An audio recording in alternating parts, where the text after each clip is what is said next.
Hey guys, what you are looking at right now is the start to the G1 project. This is its current state before any kind of restoration or modification. So, got it with this little light on the front. You can see a little bit of damage to the dash area. Some heavy damage to the seats. We do have a bed here, but it's a little bit slanted. The small inspection panel missing right there.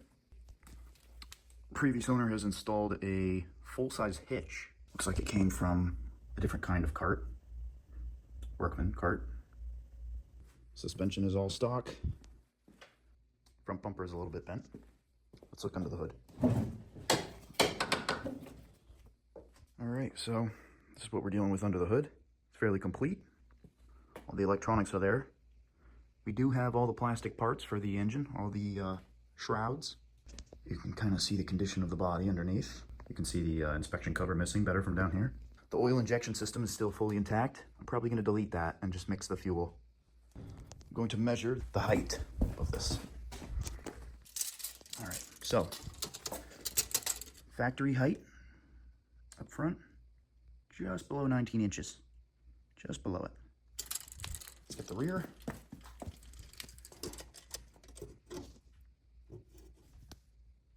Right at 19 inches. So the rear sits just about the same as the front. So we do have some new tires here. Tires that are planned to go on here are 22 by 11 by 8. Do have some new wheels as well. You can see the tread pattern on those is quite aggressive. And it looks pretty aggressive when you put it up next to the cart here. Look at that. That just looks bizarre. Looks like that is not going to fit under there at all. But we're going to lift this thing up quite a bit. So we'll see how that goes.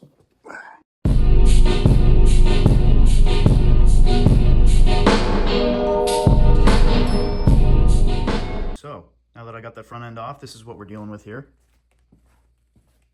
You can kind of get a good look around at all the different ways that the body mounts on here.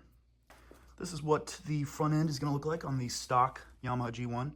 I don't have an exact year on this, but hopefully as I get further along in the disassembly, I'll be able to find some serial numbers. But yeah, this is what we're looking like. I'm gonna push it outside and spray it off with the power washer so we can get a better look. And after a quick power wash, this is what we are left with. Front suspension doesn't look so bad anymore. Let's get a little up close and personal here. All right, so what we're looking at is there's a little bit of a tangle of wires here from previous accessories that have been mounted on this thing. These are from the 80s, so it's probably had a lot of owners change hands, but you can kind of see the lower arm that is going to be replaced in the lift kit. Let's see, here's a view from underneath, a little sideways.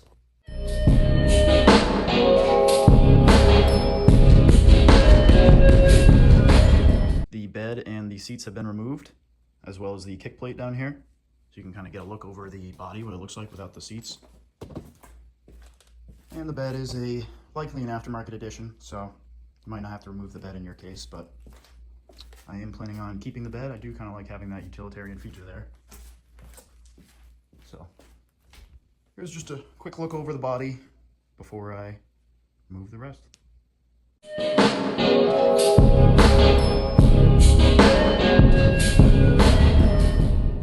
All right, now you can see the rear end with the body removed. This is the frame that the body sits on. There is no need for me to remove that fully, but here's the body removed from the frame. You can see it's in dirty condition. It's pretty rough, but it's going to be painted. Still have these seat brackets on here. I'm going to have to cut these Phillips head screws. Most of the Phillips head screws on this vehicle either snap or they strip or they just won't turn. So those are going to get cut and probably replaced with stainless bolts. All right, so the kit came in the mail. This is what you are going to receive when you get the Jake's lift. I've done the liberty of taking the plastic wrap off these parts so they don't come unwrapped like this, but here's one of our lower arms. So the lower arm for the front. Here's our new shock mount for the rear, I believe. New shock mount. Some new steering arms. And I am not 100% sure what these are yet. Maybe for the rear? Alright, and we got some hardware. so this is one of our little pins that came out of the front arm. Here's our instructions. I've got the cart lifted up off the ground. Let's tackle the front end first. All right, so we're starting out over on the passenger side, and we've got a couple pins and things to remove. So let's get started on that. All right, so after a little bit of confusion, I found out that these bushings on the end of either one of these mounts here are actually not included in the Jake's kit. So you do have to either reuse these old bushings if they're in good enough shape, or you got to get new ones. They did have bushings at the other end, so not really sure what happened there, but did have to press these out of the old arms and pressed them into the new ones. All right, here it is. So the front suspension has the Jake's kit installed. You can see this arm is mounted here. You can see the bushings are in place. I did reuse the factory knuckle. I put a pin in there. The pin was missing when I took these apart on both sides. I also wanted to show you guys the little plate that has to be in place. I wanted to mock up this front end and give you guys a closer look at what it looks like installed here. And here is the upper shock mount. You can see here that our tires are clearing up front with no spacers, which is nice. I did some trimming here and here. You can see that we have pretty good clearance. There is a mud flap that's right here that, I don't know, I might remove it. I'm not really sure yet. But here's a look at the front end with the front end lift kit fully installed. All right, guys, in this rear end, I've got this rear end lift in. It's these two mounts here that bolt up here, bolt up to your shock, and then up underneath here, you got to drill a hole. You can see that bolt and that bolt coming through the metal. Had to drill, drops those shocks down. So here's the rear shock mount installed. You can see I had to drill a hole up through this frame rail to locate that bolt up in there. And the shock mounts to that piece right there, normal mounting on the bottom. And this comes up and mounts up to the top here, where the shock would usually mount from the factory. So you can see that. And then there's this side, and then this is the rear end of the cart. So just to give you guys a better look. But here's the thing that I can't find on YouTube anywhere. So this clutch here hits the frame rail in the factory configuration. But let me show you something. So this is how they have it set up from the factory. Obviously you can see that if you want to lift this thing, you're gonna have to do something to the frame. So what I did was I flipped this the other way, cut this back, and look at that. Flip it the other way and you got perfect amount of room for that clutch. So I'm gonna weld this into place and I'll show you guys where I'm at after that. All right, guys, here's a better look of this rear section. The frame is routed over the clutch, so it's gonna clear. Get a little under view there. And what I did was I cut this fuel tank mounting bracket off and I re-welded it, pushed this way because obviously this flat part doesn't exist anymore over here. So this just gives it a little bit more stability. This I welded so it kind of pinches in the gas tank a little bit. This bracket I left because it helps pinch in a little. This strap will hold it in with this pinch. So I'm gonna put a new fuel tank strap right there and the fuel tank will be held in just fine. This inner fender though, I believe I'm gonna have to put a zip tie through it and kind of zip tie it to this frame rail here. But you can see I did have to make multiple cuts as I was kind of judging how far back I needed to cut this to keep the structure of the frame and fit a big old lift kit. So I just wanted to show you guys where I was at with that. I suppose you could have cut into this frame rail here, but it would have just left it wide open, would have rusted from the inside out. So I went with this way. And let me just show you the gas tank mounting up there to show you guys that it does still fit.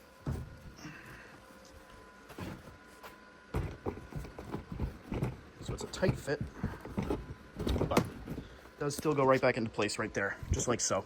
With this fuel tank strap being on there, up and around this side, still intact, that's gonna pinch this side down, and this side is gonna be pinched by that clamping into it this way, this clamping into it this way, and that's not gonna go anywhere. So, frame section flipped and welded. Now I gotta get to work on getting some clearance on this side for the tire. Let me show you. So here you can see we come really close to this frame section here. So what I'm gonna do is I'm gonna take this tire off. I think I'm gonna hammer that in a bit and I might just call it good. Looks like this is gonna hit here. I'm gonna have to figure out what to do with this. This is coming close to hitting. Might leave that. We'll see. But this is where I'm at. Big update here. We got the body panel sanded down. We got them painted up with some tintable Raptor liner that I got the tint off of eBay. I think it's like urban green, they call this color. But yeah, I got the body panels painted up and I got them mock fitted on here. So the bed is not painted yet. I'm gonna do a black bed liner on the bed, and I think I'm gonna black out these chrome accents here. But I got the seats mocked up in place. You can kind of see the height that the seat is gonna be at. Emblem needs to be fixed. But yeah, we're making some crazy progress here. Check that out. The height on this cart has just gone insane. Once I get these body panels bolted up, we're gonna get a new height check and see exactly how much that lift got us. Big step in the right direction here today. I just finished the front bumper, which I made custom out of just a mild steel that I had laying around. And actually this hoop here for the stinger portion of it was some metal that I had found pre-bent and just decided to use that. But you can see I got the 2,500 pound winch mounted up there. It's actually just mocked up into place, so it's not fully mounted, but I did include some tabs for mounting the fair lead. Basically how I made that, it's a very simple bumper. There's two ears sticking out on both sides to connect to the frame. That's what it looks like from above. That came out really good. And check this out, I got the bed painted, I got these seats mounted. So I wanted to go from bucket to bench because I really didn't like the bucket seats and they were really expensive to replace. So what I did was I built a bracket, also out of some mild steel. I definitely need to paint that, but built a bracket to space this seat up, and then this is just a cheap bench seat from Amazon. And then the way that I set this up, I can show you here. Just got these brackets on the back, basically holding it on there. And that's pretty sturdy, that's not going anywhere. This bed, I just painted this bed up, got it all Raptor lined, came out decent. I gotta redo some brackets back there to hold the bed up and keep it nice and stiff and sturdy. But it's all one color again, it's looking good, and we're making good headway in this project. I've got these G14 headlights installed. You can see they do point a little bit towards the center, so I'm gonna have to see how that beam pattern turns out, but I think they look great on the cart. I did make a custom template to be able to install these. Just used a piece of cardboard, honestly, from the box that they came in. But look at that. Those came out really good, I think. I think those look fantastic. I also got the winch mounted up. I got the solenoid in place, and I just put it here because it's an easy spot to access. This winch does come with a wireless remote, but I'm gonna keep that as a backup. I've got it all hooked in. It's all bolted up. Got this big box of parts here that I've been waiting on for a while. Let me show you guys some of the stuff that I was waiting on that I ordered for this G1. First off, we have a 12-inch fuel sender unit that I got. This came from Amazon. I'm going to try this out. This is a universal unit meant to go in a boat, I believe. But this could potentially allow me to have a fuel gauge on this G1, which would be really handy as I'm going to be using this thing out in the woods. It would be good for me to know when I'm getting low so I can venture back. But we're going to try this out. I don't know for sure if this is going to work. We're going to try this out, and I'll let you guys know. Here we have the rings for the... This is actually not piston rings. These are rings for the exhaust to seal on. So the exhaust manifold comes off the cylinder, and that little manifold, that small bracket, has these little rings in it, and these are used to seal up against the muffler. So mine were in bad shape. I had to clean up that manifold, and long story short, I broke mine. You might have broken yours too. Here's the part number. That's those. What else we got here? This is, let's see here. Oh, I got a switch panel. So I got this switch panel from... I think I got this on Amazon. I already put some decals on it, but they come with tons of decals that you can make this setup for just about anything. I'm gonna use this 4-gang switch panel for my headlights, my gauges.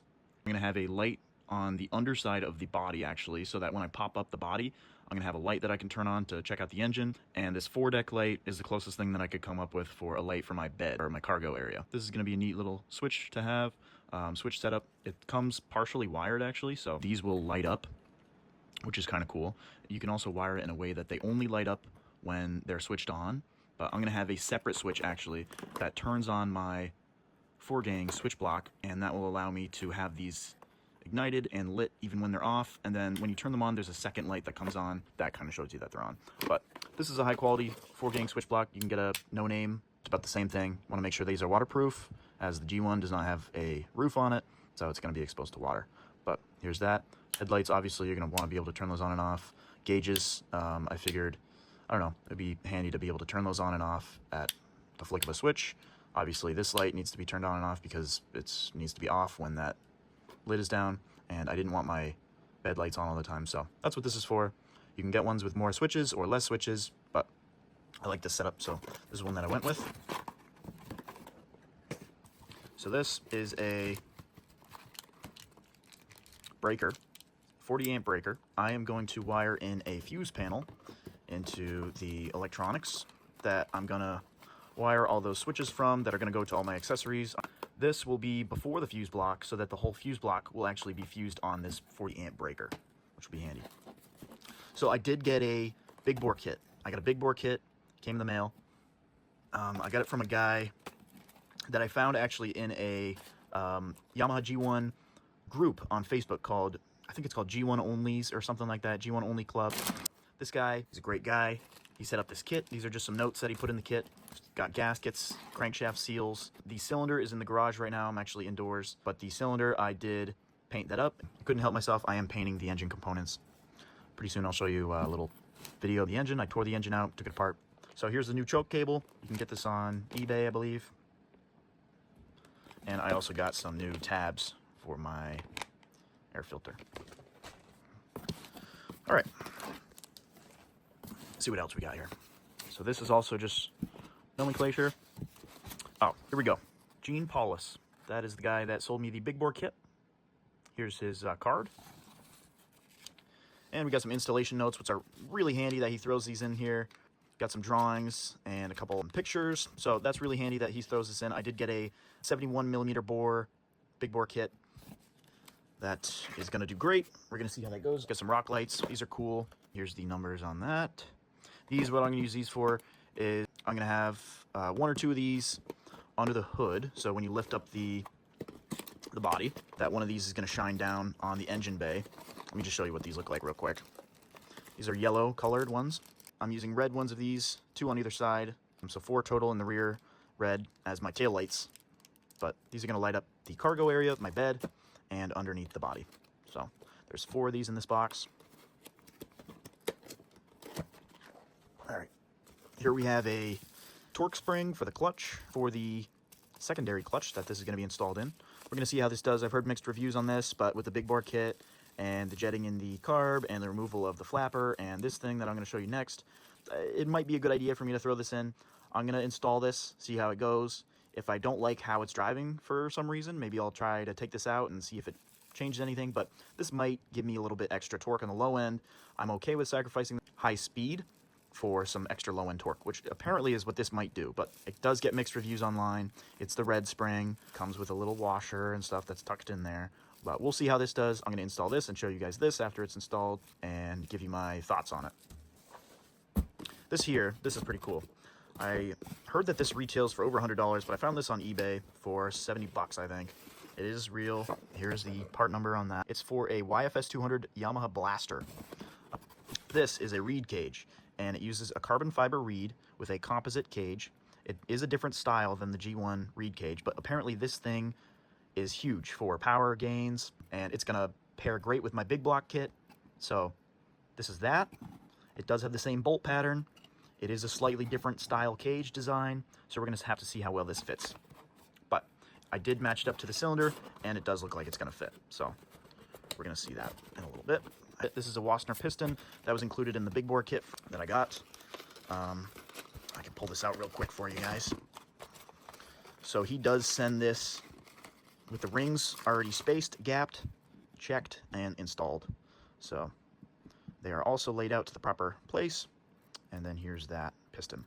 So this is supposed to be higher quality than the cheap Chinese ones that you can buy on eBay. It's nice that he includes that all put together in the kit. All right, next up, got some of this stuff just in case if I need it. This is something that I might need. I just got it because I might need it. This is something that you will need for rebuilding this engine. This is a special gasket maker that Yamaha calls Yamabond. Very expensive. It has this cool little tool that you can use to get out the last drop. Stuff is going to glue our case together, basically. This is actually what calls to be used to glue the 2 halves of the 2-stroke lower case together. So got some of that stuff.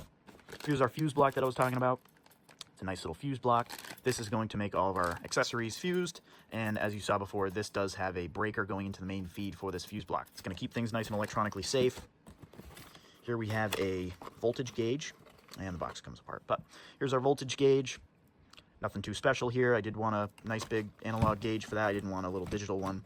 Just thought it looked cool, and also to fill up these. These are some gauge pods that I got. Here's an example of one. And I'm going to put these guys on top of the dash. So I'm going to have probably 2 or 3 gauges. I did get 3 just in case if I come up with a plan for the third one. All right, let's see what we have here. Here, we just got some new battery terminals because the stock ones were a little corroded. What else we got? This here, let me get you a part number. There's that. This comes from Amazon. This is a cheap air filter for the G1. See down in there, and I think it comes with a fuel filter and a spark plug too. That's cheap, nothing special about that. That's a factory air filter. And then those 2 boxes are more gauge pods. Also got a new dry belt and starter belt. These came from Amazon. Let me get you the numbers off of these. So these are from Husky Parts. Hopefully they are good. Starter belt, dry belt. This is our Husky Parts steering wheel. Part number, there you go. And let me show you what it looks like. All right, so here it is. I actually prefer the look of it without the center cap on there. Also gives me easy access to remove this nut if I need to, or if I need to tighten it, or if I need to take this body apart. The steering wheel has to come off, and it just makes it easier to get to that nut without having a little Allen key on hand all the time. So here is the steering wheel. I think this one looks really nice. It does have a metal center. This is not real carbon fiber. It is it's pretty hard, but it's slightly squishy. I like it a lot better than the factory steering wheel for sure. Check this out, guys. We got a nice clean frame now. I did clean it off a little bit, and I threw some semi-gloss black on there. It's looking really nice. It's looking so nice now that the transaxle and the starter are looking really crummy now, so I might have to paint these, honestly. We'll see what happens. But I did get the muffler taken off, and I got that all sanded, painted. That looks a lot better now. I put a 2,000-degree heat-resistant paint on there. I did have to weld that shut, and I made a custom battery tray as well. This is a pretty nice little battery tray that I made here. And this is going to keep the battery nice and secure. As you can see, the battery tray is not welded in yet. I do have to still weld that in. But the dimensions for this spot, for a battery tray, if you want to make one, is 11 inches by 11 inches. And then you're going to have to figure out the size of your battery to install those corner pieces. But it's a nice, simple, homemade battery tray that I made. And I just wanted to show you guys how nice this frame is looking after that semi-gloss black. Boy, did it make a difference. Here's the madness that we got going on the bench right now. This bench is an absolute mess. But you can see I got both halves of the engine case painted. They're looking beautiful. Used a high heat grill paint. It says it can resist up to 1200 degrees Fahrenheit. It is a metallic silver. You can see parts came out great. Here is one of the case halves. Here's the other case half. Before painting these parts, I did media blast them with a really fine flour-like media. It really almost looks like there's flour in the sandblasting cabinet right now. This I just painted, so it's still sitting here with some masking tape on it. This is the jug cylinder that I got from the big bore kit, and I did want to paint that as well. So we have some engine parts here. This still has a bearing on it. I got to pull that off of there, but I did get some new bearings. They're sitting in the freezer because apparently that's supposed to make it easier to install. And then these 2 case halves are going to get warmed up a little bit, throw it all together. You'll see what we got going on in a moment. All right, guys, so this engine has been a real pain to put back together. I had to employ the freezer trick for the bearings. I didn't quite warm up the case halves enough, I don't think, because it was a bear to get the crankshaft together. I had to cheat a little bit and use a press, and it was really difficult to set this thing up in the press. But I did get the cylinder head installed. I got the head in place, and I just wanted to show you guys real quick on this V-Force, this reed cage here, that it just goes right in. And it fits up, same bolt pattern, so it does go in there. Don't need any spacer or anything. So that's going to be the reed that I'm going to go with. You can see on the side, V-Force. And hopefully that makes a good gain. We'll see. Here's a quick better view of the engine before I start putting it back together a little bit further. I just wanted to get a quick view of this thing while it was still outside the cart. Mostly disassembled, but you can see here, it is back together. So it was a pain to do this. It was very difficult for me to record doing this, so I ended up just scrapping it and saying that I would do a quick little look over when it's all set. And it is there now. Still got to torque everything up, and then it's going to go right back in the cart. Well, everyone, the time has finally come. It's time to show this thing off. It's not fully done. It's probably about 90% there. So this thing is pretty much all together. We can get a good look at it now. It's come a long way. Look at that. Bed's all supported. I got a custom hitch on the end there for pulling a little garden trailer. Nothing too heavy, but this is where we're at right now. Let me show you the gauge setup here. This is a thermometer, tachometer, and clock. I do like this model, but something that is not so great about it is that the battery life is not so great because it uses a CHT setup, and that requires a thermocouple. After every use, you have to shut this off. being able to have a tack and a CHT setup on this thing for less than 40 bucks is pretty amazing. I've also got a voltmeter and a fuel level meter, and I power it all up with the switch here.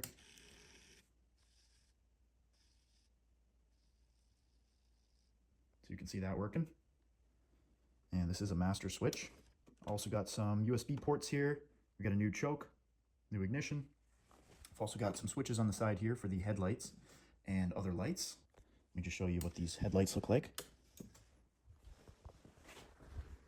So the headlights are really bright. They do angle in a little bit. Found that they are bright enough to the point where that doesn't really matter all that much. So I would recommend these G14 lights for this G1. You can see the setup that we got going on here. Here's our winch with the solenoid. That's what we're looking like up front. I put this rubber paneling back on here. I'm also going to add reverse lights, bed lights, and lights underneath this hood here so that you can see the engine in the dark. But those three are not wired up quite yet. I really like the way that this cart came out. Let me show you under the hood what we got going on here. All right, so got a custom battery tray that I built here, and we got some wiring going through to this breaker box. This comes through into a fuse box panel where I have things wired to. And the fuel tank straps are something that I still have yet to fabricate. I've got to make some straps that go over this thing and maybe a little bracket to hold this side. But for now, this little strap is holding. And you can see how I installed the fuel sender on the top there and wired it right in. I did take use of a relay to get this all switched on and off. And the relay cuts power to this switchboard as well, which makes it so that I can have the lights on when things are switched off. Let me show you what I mean by that. So for example, the headlights are off right now, but you can see the switch being illuminated. And then when you switch them on, there's a secondary light that comes on. I did want to keep that feature, but I didn't want it to kill my battery when this was off. So the kill switch will kill everything. We've got everything installed motor-wise. Pulled off the governor, made a custom throttle cable bracket that bolts onto right by the reeds. And you can see I reused the spring here and set it up. I did drill out the throttle setup here. It's kind of a hack setup at the moment, but I'm going to put a better clip in there. Let's go over to the other side. Here I have a new belt, starter belt and clutch belt. I've also got the torque spring in there. That seems to be working well. Here's the hookup for the RPM and the CHT going down there. This wire does have some play to it so that this rear end can flex out a little bit without yanking stuff. But just wanted to show you what this engine bay is looking like, because it's just about done. Really excited about the way that this build is going. I have been able to take it out for a maiden voyage, and I'm going to include a nice clip of me driving this through the field. But this thing's really coming together. Now I'm going to show you the height. Show you the true height that this lift kit and tires gave us. All right, so we're going to start out on this side as we did before. And we are sitting right at 26 inches on the bottom of that fender line. And I'm going to go over to the other tires to show you the differences. This is sitting right at about 27.5 here. So I actually ended up using the top bolt hole location, which you can see there. Just wanted to show you that real quick because when I first put it together, I had it in a different spot. This car has come a long way. I'm really happy to see it all together like this. So I'm going to throw together a little montage.